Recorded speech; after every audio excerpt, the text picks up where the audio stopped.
Now, 800 CHAB presents Ask the Expert. Here's Rob Carnie.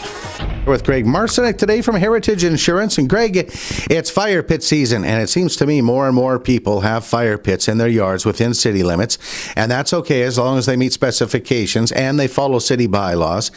And there's also some safety issues, and we want to remind people of some of them today. That's right, Rob, and it's quite dry right now, so you really have to be extra careful with it. So first of all, when you do buy a fire pit, make sure that it does comply within the city bylaws.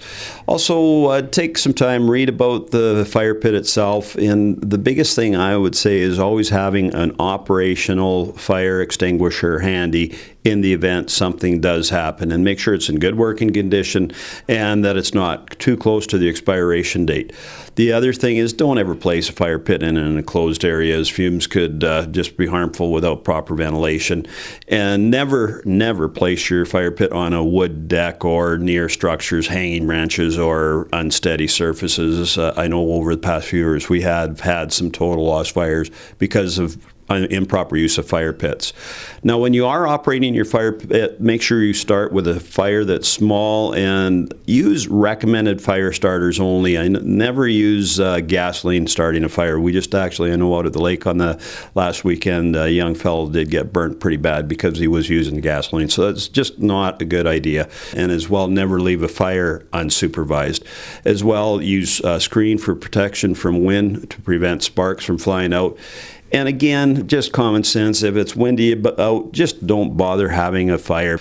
Now, when you are extinguishing the fire, make sure to extinguish the fire completely once you finish using it.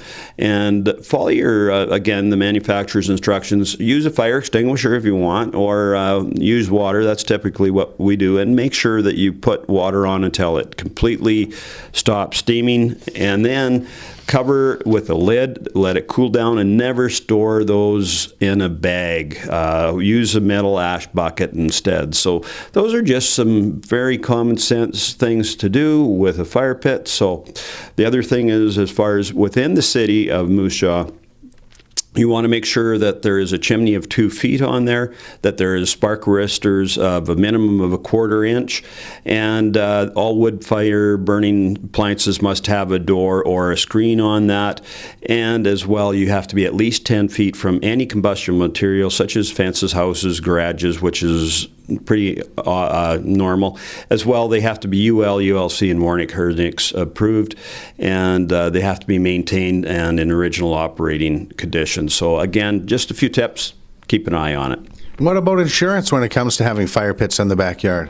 You have to follow the bylaws. So again, you want to make sure that you check with the city bylaws and that you are following the recommendations, because there may not be coverage if you don't follow the proper procedures. And we should probably point out that not every fire pit that's on sale meets the specifications from the city of Moose Jaw, right? That's right. And you can just check with City Hall. You can go online, just find out about it, and they'll tell you whether or not it'll be fine. Greg Marcyniuk, Heritage Insurance. We can find these tips and all sorts of others on your website. That's correct, www.heritageinsurance.ca, or come on down and talk to any of us at any time, corner of Fairford and 1st Avenue Northwest. This has been Ask the Expert on 800 CHAB.